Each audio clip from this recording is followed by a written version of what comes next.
I feel for a lot of your fights in your career, you felt discounted and, Holloway's going to beat him or Islam's going to wrestle him and all this sort of stuff. But now, after the 2 losses, coming back from the time away, does it kind of feel more than ever like, people, not in a negative way, but they're just really hoping you don't lose at this point, you know what I mean? Yeah, of course, you know what I mean? And it's easy. I'm always, I love being the underdog, right? I'm always like trying to find ways to, see people saying things so I could use it as fuel. And I don't need to do that, right? Like everyone has every right to think that. I'm coming off, they talk about the age thing and then coming off a big break, coming off 2 KO losses.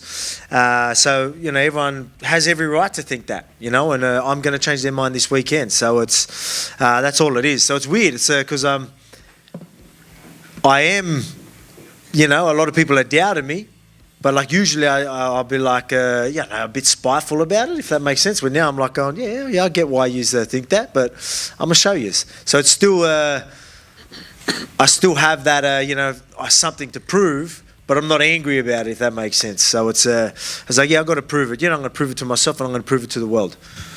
Obviously, you shaved your head. If you could have hair, but it could only be Diego's hair, would you grow it back?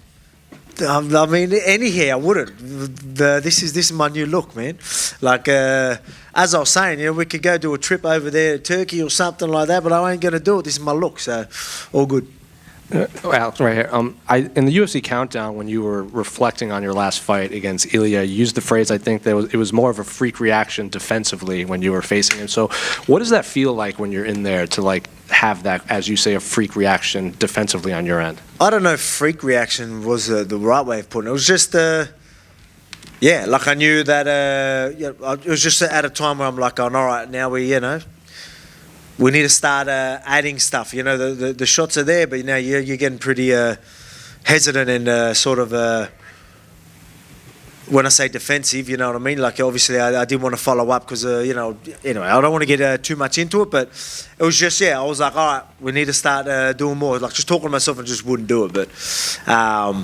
But yeah, that's obviously you've got a powerful guy like Ilia in front of you. You've got things like that. Coming off the losses, coming off the knockout victory, coming off a knockout loss, stuff like that. Maybe it was, no one could have told me that before the fight though. People were like, it messes with your confidence and all this, and I'm like, bullshit, you know what I mean? Like, there's no way anyone could have told me that. But maybe I did fight that, a little bit different than, what people are used to, which I think was pretty obvious, but the fight was still going, good. A lot of people are like, but you were winning the rounds and all that. But, you've got a good fighter like Ilia in front of you. You start making, having, patterns and doing the same thing, someone's going to capitalise. A guy like him is going to capitalise, and he did. So full credit to him, When I say that's not taking anything away from him, I'm just more upset about myself. Did you think it would be Diego welcoming you back after this time off? No, I always thought it was going to be Ilia. We had the face-off. I thought that's what it was going to be. But, I got the next best thing, in Diego, a young, hungry guy. I wanted to prove myself to the younger generation in Ilia, right? Everyone's, the new school and all this. So that's a big part of the story, right? Not only getting that win back, but, just showing that, everyone's going to say you're old and all this type of stuff. I'm like, I'm going to show you, you know what I mean? When I come back, it's going to be big. But, I don't get Ilia, don't get that win back just yet. But I get the next best thing. It is for the vacant belt. And it's against a young, hungry, new prospect, So a lot of people are hyping him up and thinking I can't do it. And I love this position. And just last one for me. Have you run in a pit bull? Because you was joking here about that $1 million bet you kind of joked about, I think it was like 4 or 5 years ago. Yeah, actually I did say it. Like, obviously you're going to say things on the mic, but, behind closed doors you're shaking hands and saying hello. But it's... I mean, if he does his thing, like we don't need to talk it up. He does his thing in an impressive fashion. He's got a tough, guy in front of him. If he goes out there, mate, I'm sure the UFC are going to you look at him as maybe his next as well. So you could be seeing it pretty soon. I mean, with this $1 million thing that he's talking about, I don't even know if he's serious about that. I mean, like, I think a lot of that is just trying to hype up to get the fighters. Like, mate, just put on a performance. You get the fight. You don't need to cut the bullshit, Yeah, I'm again I'm a big fan of Yair Rodriguez. He's a good dude, but Whoever wins. If UAE wins, all right, happy for him because I like him. If people wins, at least I've got a fight probably coming soon. So I'll be happy, I guess, with both. We talked about Ilia going up. Were you surprised at all that he went up and didn't hang on to the title, that he vacated and went this route?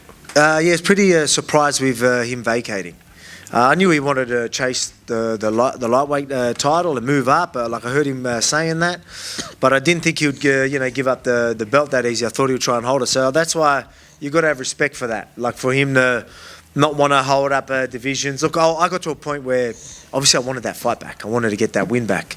It got to a point where I'm like waiting, because I was hoping to fight, a bit later last year, even October, maybe December-ish. So it was starting to drag on. So I got to a point where I was like, all right, if he's going to wait around, I'll do an interim against someone and then we'll fight. It got to that point.